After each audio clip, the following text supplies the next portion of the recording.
Hi, my amazing planner friends. It's Jess from My Magical Planner, and today we're going to be talking about the year at a glance pages in our planners. These are pages that come in most every planner that you'll get, and yet they are the most underutilized pages in most people's planners. In today's video, we're going to be going over how to use these pages. I have 8 different categories that you can use them in, and I'm going to show you examples of those. I'm also going to show you different ways you can decorate these pages to make them beautiful and an integral part of your planning system. Now, this is going to be the first in a series that I'm doing where I'm taking you through both the Hobonichi Cousin and Sterling Ink planners and showing you different ways to use their various layouts. So look for more videos in the future. I will be starting a playlist including those videos. That being said, let's kind of jump into this. I think the first thing I'm going to do is show you a couple of different ways that I've decorated these pages in the past, and then we're going to go ahead and go into the different ways you can use it. I will timestamp those down below so that if you want to skip the decorative portion, you totally can. All right, we're going to start, I think, with my oldest planner. And as you can see, this is how I see most people's year at a glance pages being, where maybe they've added some decoration, but they haven't really utilized this space. So this is from Josephine Bow Designs from 2021. Obviously, she's a shop that's still around. I do not know if she still makes these, however. They're just little headers for each month, made it really cute, and then I completely forgot about it. So that was the beginning of, or no, maybe that was the end of 2021. These are the Avec Hobonichi Cousins. The other portion of that year is not here. Hold on. Oh, I think that was my first year in this. So I only had I kind of jumped in mid-year. This is another year where I used a company. This one is Bonnie Boutique. So this kit cost, and it's still available for the coming year in the shop. But essentially this came with like the yearly little tab here, the date strips, the yearly goals and notes section, as well as all the different headers. This is just a really simple way of utilizing the space. I did start to use it a little bit. However, because I didn't note on here what I was tracking, I don't know what these are for. But we will go over the different ways to use this in a minute. But I just thought it was nice to show you a few different layouts that people can use. You can often find these sticker kits. A lot of shops offer them. So if you are getting Hobonichi stickers or Sterling Ink stickers, know that they kind of interchange on these pages. Although for the Hobonichi Cousin, you do get usually the year, and then there's a previous year and a next year over on the side to kind of go off of. So it just depends. Then we have the end of 2022. This is when I started to get a little bit more creative with my space. So I did use Happy Planner stickers here. The headers are simply gilded little washi strips, and then I just used day scripts. I think those are from Planner Kate, honestly. And again, I'm not utilizing this area, which was a big downfall for me for many years. On this side, I converted. I just used leftover stickers and some florals to put in different goals that I had for the year and just kind of as a reminder. However, again, I didn't go back to this page, but you can totally do this if you are the type of person who will go back to this page. Now we have this year's planners. So this is the Coffee Monster Co. kit. She has 2 different ways to do that this year. You can either get the yearly little calendars like this. These are all individual stickers that you have to put on, so you have to line them up. Or she does have a large vinyl sticker that will cover the whole area. And on this side this year, instead of goals, I have wins. So I just decorated it again, leftover stickers, and these little Polaroids, which I got from Miss and Meow. And all the shops that I mentioned or I show you stickers from will be linked down below, by the way. And I'm just putting in, at the bottom of the sticker, I put the month and then what was my big win on that month or whatever. And I really find this helpful. And this is maybe what I'm going to do this next year. I'm not sure. And then on this side was the monthly stickers that she did, which are really cute. And we'll talk more about this in a minute. And then for my sterling ink, I just have a Hobonichi Cousin 2024 vinyl sticker at the top. And then I am doing some tracking in here, which we will go over in a few minutes. So those are my different decorating kind of examples. You can do whatever you want and utilize that page however works best for you. To show you different ways to use the page, however, I have printed out just some You're at a Glance pages to give you examples. So my first suggestion for using these dates is I think pretty much what most people, if they're using these pages, are using them for. And that's for important dates. So you can mark, I just took a dot marker and marked all the holidays. I don't have to say what the holidays are, just that they are a holiday. You could do like, I know in England there are bank holidays, which I believe just means that like the bank in most places are closed. It's kind of like a day off. If your work has special holidays, maybe they take the week between Christmas and New Year's off. I know a lot of, especially the automotive companies around here tend to do that. I also, I have birthdays. I don't have to say whose birthday is there, but if I mark it on here and then I reference back to this, I can say, oh, I have a birthday here. Let me go check whose birthday it is if I don't already know. And then I also marked anniversary.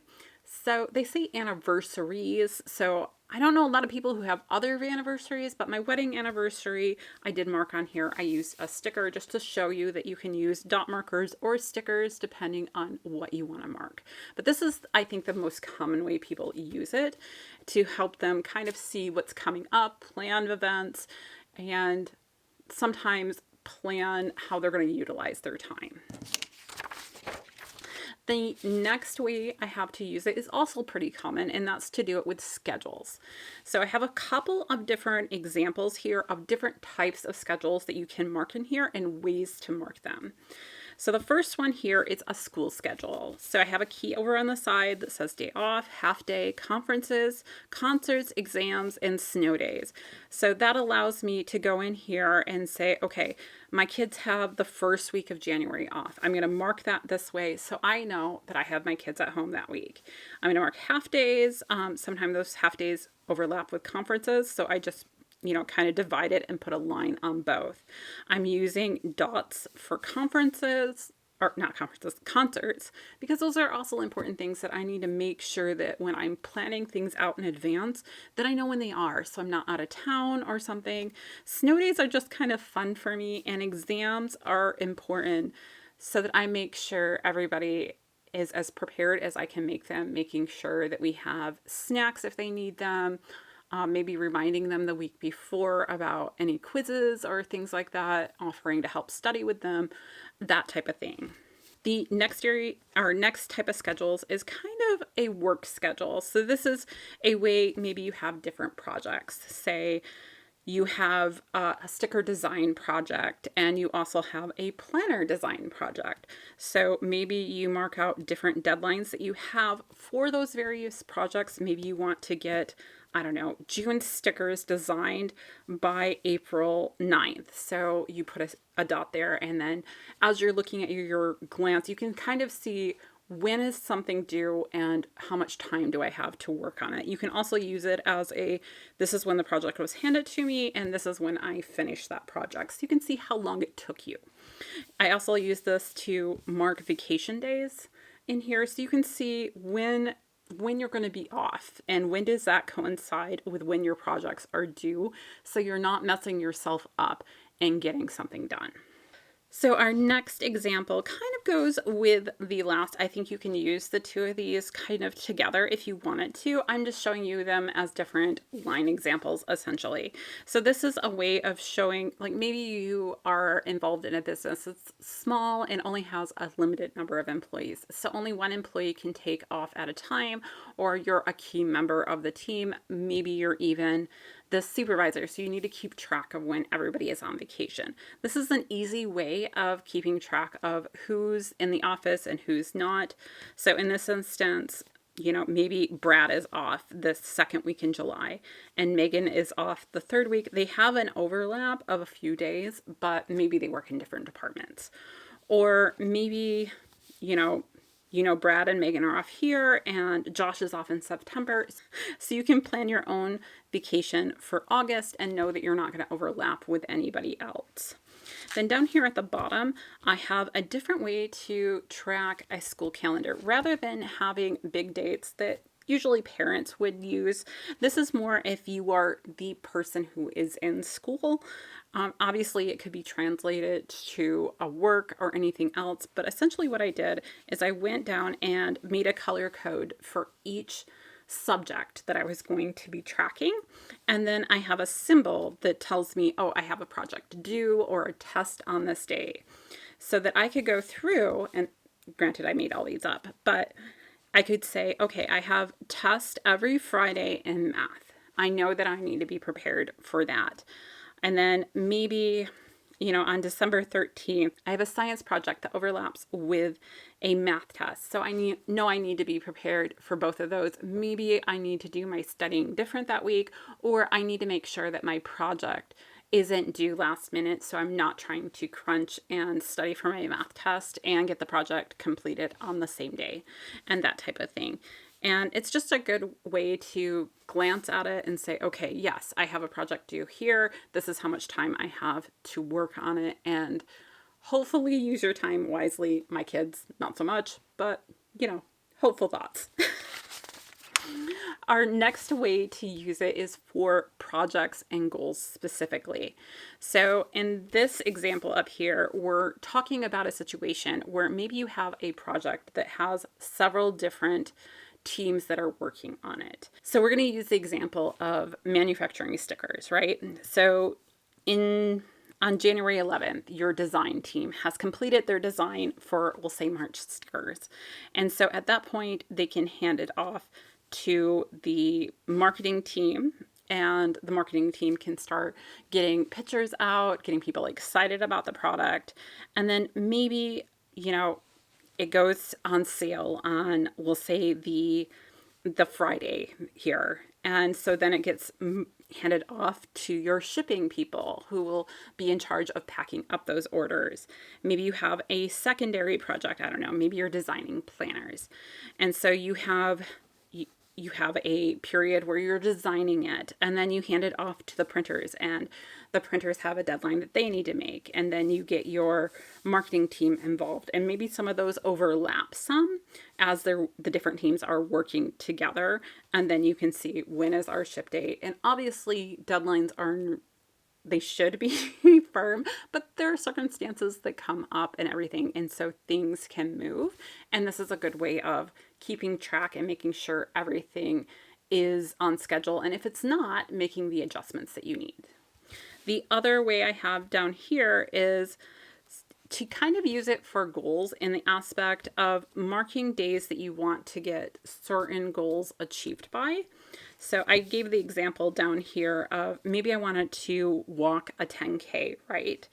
So I have set in my planner that I want to be able to walk 1 mile by October 13th. Maybe I want to do the Couch to 5K program.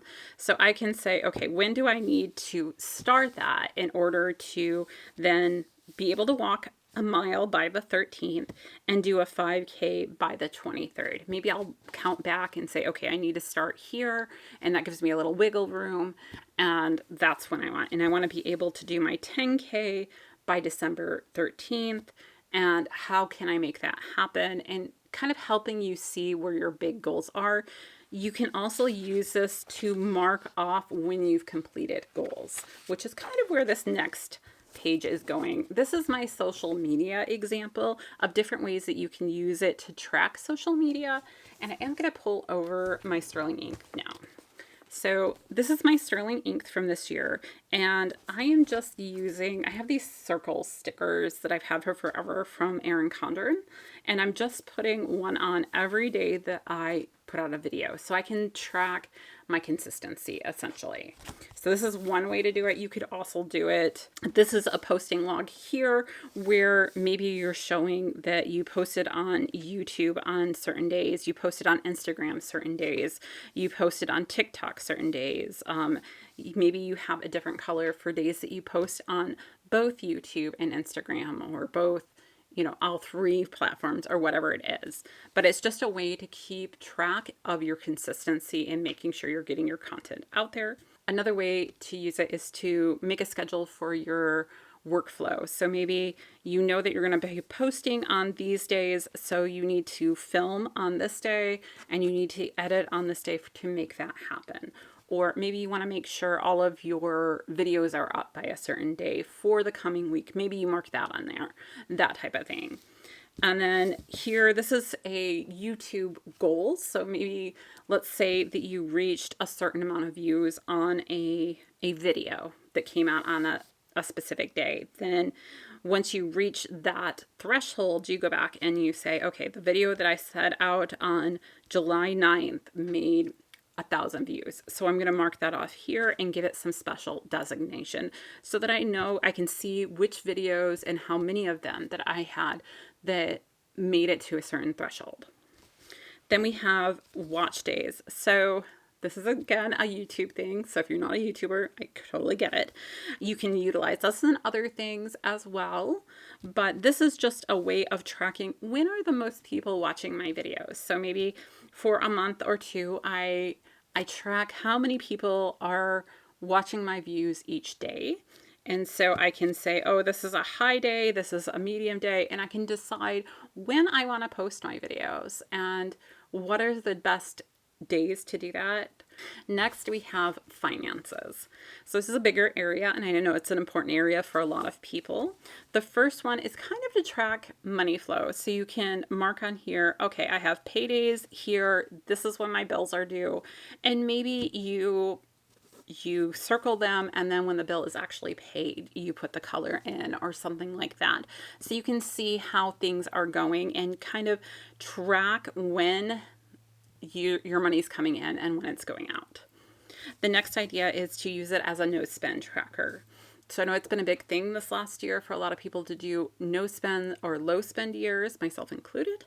And this would be a good way to kind of just as a yearly tracker, if it's a yearly project for you, and just see how things went over the course of the year. It doesn't mean you have to mark off every day or anything. Nothing is perfect, but it gives you a good idea of how did I do on this habit? And you can use it for different habits as well. We'll get into that in a minute, but it kind of shows you how you did. Then we have a savings tracker. Maybe you're doing one of those, 52-week envelope type deals where you're putting away a certain amount of money each week or trying to, or maybe you just have a set goal of I want to put X money aside in the year. So for this example, I used different colors for different money amounts and said, okay, purple was $100. I had a good week. I saved a lot in other areas. I was able to put $100 away that week. But maybe the next week, it's not a payday. Things were, a lot more things were on the docket. I was only able to put away $20 that week. And you can just kind of see how that cash flow goes. Of course, you can always use this in combination with your workflow or with your money flow, so you can have the two of those together. The other idea I had down here was to mark subscriptions. So I'm giving the example of, say it's a planner subscription, although it could be all your digital subscriptions, but just marking when they renew. For this example, I also have ship date and receive date. So you can see when was I billed, say, for that planner subscription. Okay, when did that planner subscription mail and did I receive it? And if so, when was that? How long is it taking between X, Y, and Z to make sure nothing gets lost in the shuffle? Our next area is health. So this is a really common area for a lot of people to track different health systems. If you have one overarching theme that you need to mark for the year, for instance, if you're a woman between certain ages, you may need a menstrual tracker. So this is not only tracking when your cycle is, but maybe how heavy it is. So you can see, especially as you get older, the changes that are happening there. The next is to maybe if you have a chronic illness, to use it as a pain tracker, or for me, maybe an upset stomach tracker. So I can go to my doctor and see what kind of progress we're making and what changes we need to make to my medications or that type of thing. I also see a lot of people using these type of things for a headache tracker because for a lot of illnesses, stomach stuff included, or maybe you could use it for a pain calendar, that kind of thing. But you can mark, I suffer greatly from headaches and migraines. So maybe I mark, I had a regular headache here, but then I had a tension headache afterwards, which maybe I got rid of my tension headache and then I ended up with a rebound headache, or I had a cluster headache, which was different. Or maybe I'm having a migraine here and then it gets better, but the next day I have kind of a rebound headache and that type of thing. So you can keep track of that, and you can also use this to help you look at your daily pages. What was going on that day? Did I get enough sleep?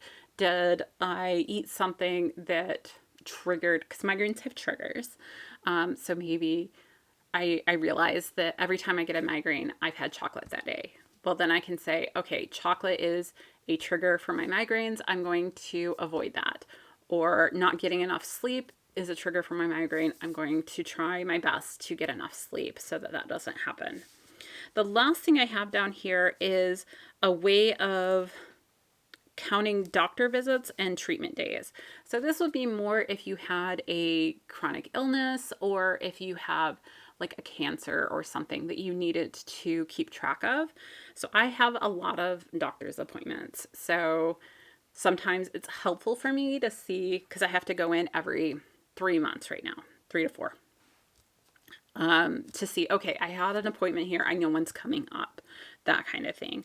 Or maybe you have when you have cancer, there is a lot of steps involved. So you have a lot of different doctors you have to meet with, and then maybe you have treatment from, the November 20th through the 7th of intense, radiation or chemotherapy treatments where you have to go every day and do the treatments. Not everyone is every day. Some people only go once a week. Some people just have to take a pill these days, which I think is incredible.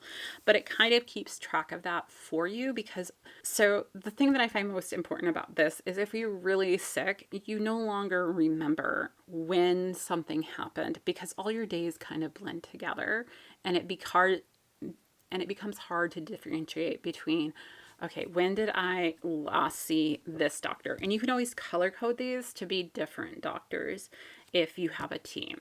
Like, for instance, when I had extensive skin cancer on my face, I actually had a team to help with the removal of that. So I had my dermatologist, I had the dermatologist surgeon, which is different. And then I also had a reconstructive surgeon and that team. And so all of those had to be scheduled together for different things. So they ended up taking a large patch for my lower eyelid. And then I had to go get a skin graft done to cover that and everything. And sometimes you have things like that where the doctor set overlaps. And this is just a good way of keeping track of that. With that, I had follow-ups with dermatology, and I also had follow-ups with the surgical team that did the reconstruction and making sure you know all the different pieces. So, end of that. The next way is to simply use it as either a log or a habit tracker. All right, my first example here at the top of using it as a tracker or a log is to use it as a reading log.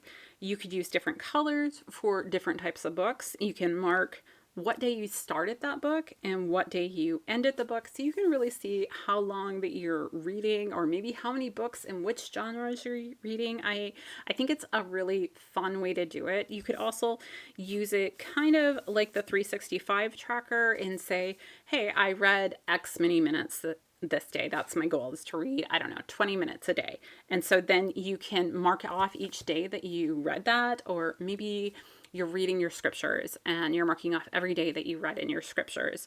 Or maybe you're going to use it as a way to track, I got enough sleep, I got enough water, maybe you're doing a project 365, which is a photography project specifically, where you take a photo every day or something like that. Then you can track when those are. I kind of prefer this than compared to the tracker that is in the back of the Hobonichi Cousin, because if you miss a day, you don't miss where you are. Because my problem with the tracker at the back is it's just numbered 1 through 365, I think. And so you can mark them all off, but if, say, in mid-May you miss a week or two, it is hard to get back and make sure you're in the right place. You could also use it for a workout log. Say, I closed all my Apple Watch rings on these days in July, or maybe you're using it to utilize or track what kind of workout you did. So maybe, in August, Mondays you were arm days, and Tuesdays are leg days, and Wednesday was a cardio day. You took Thursdays off as a rest day, and etc. Or maybe it's more abstract than that, and you're doing every 3 days as X. So you can kind of keep track of where you are and log it at the same time. The next thing I have down here, and this is my final one, is more of a step tracker, which I think I mentioned up there as well. Sorry, guys. It's just tracking when you closed your rings, or if you have a set goal for your steps, like maybe you want to reach 10K steps a day, you can mark off each day that you actually completed that. All right, our last idea here is kind of to use it like you would a life in pixels, but you already have the days underneath, so it kind of, you don't have to do as much work to set it up. And so you could use it for things like a mood tracker. So you can see, oh, I had these moods, or whatever. You could use it for a weather tracker and using different colors to kind of fill that in for like sunny, partly cloudy, rainy, snow, windy, or whatever other weather patterns that are typical for your area. So you can track not only how the weather is, maybe how the weather affects other areas of your life if you're tracking them in other area or other places in your planner, or maybe you just want to see the overall weather patterns and how they've changed from year to year. You could also, along with just saying the weather, like it's sunny, cloudy, or whatever, you could also do dots for temperature and see how the temperature is changing. Sometimes it's really interesting to see those trends over time, and they're kind of pretty, depending on what colors you pick and seeing that transition throughout the year. All right, guys, that's everything I have for how to use these wonderful year at a glance pages. I hope you found a way, or maybe 2 or 3, that you can utilize this page in the coming year. Let me know down in the comments if you have another way that you're using these pages. I'd be really interested to know. I think it's fun to come up with new ways to use the different pages in your planner and make them work for you. So that's all I have for today. I hope you guys enjoyed it. If you did, go ahead and give me a thumbs up. Don't forget to hit that subscribe button over there.